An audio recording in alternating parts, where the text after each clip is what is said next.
Paralysis is a state during waking up or falling asleep in which a person is aware but unable to move or speak. During an episode, one may hallucinate, meaning hear, feel, or see things that are not there.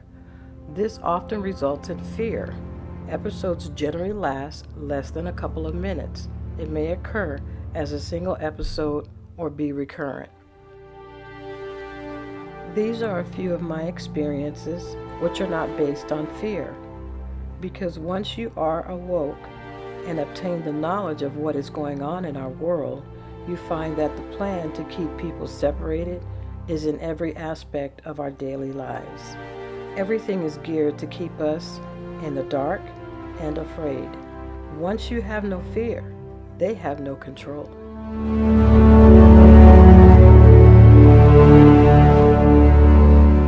I was laying on my side and I heard a noise by my nightstand, and I kind of rolled over towards the nightstand to take a look at the side of my bed. I saw a little man whose head was just above the height of my bed running away. I yelled at him twice to come back here. He turned his head and looked at me with a playful smile. He kept running and was then gone. I realized that I had to force myself to speak. I was asleep, and I yelled, and then I was fully awake.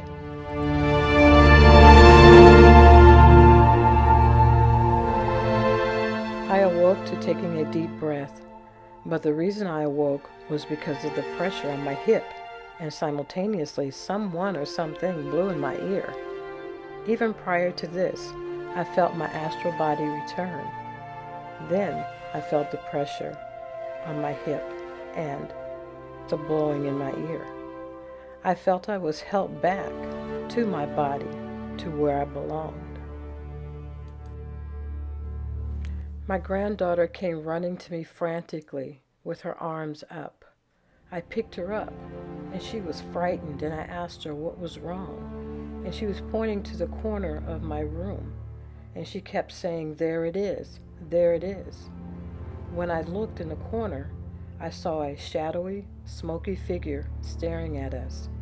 I started to tell it to go, to vanquish it, but it threw a gray, smoky ball at me, and it went in my throat, and I could not say anything. I remember shaking, my head, my body, turning, fighting back and forth. I could feel me physically fighting as I tried to get released from whatever was holding me.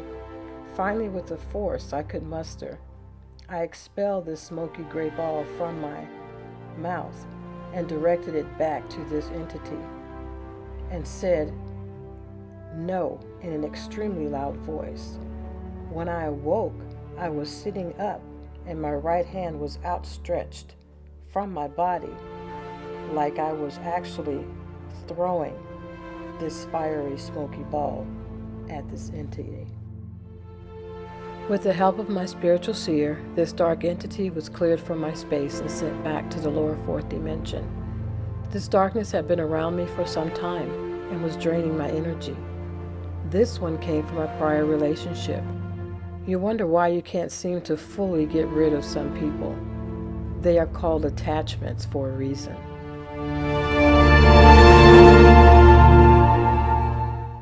I was lying on my back with my arms folded across my stomach. I was also aware that my astral body was above my bed. My eyes were closed and I could not move. I began tossing, struggling, and fighting to free myself and to speak. I gathered enough inner energy to break the hold. I was released and I awoke. This tall white had entered my space through a longtime work friend. This one was not draining my energy so much as he was torturing my astral body. My spiritual seer could actually see him and his actions. He was cleared from my space also. As you can see, this journey has many twists and turns. Journaling my events has helped my seer help me. I am learning to help myself by starting to understand my dreams and visions. The hardest part was wading through the lies we have been told in order to uncover the truth. What's that saying? truth is always stranger than fiction.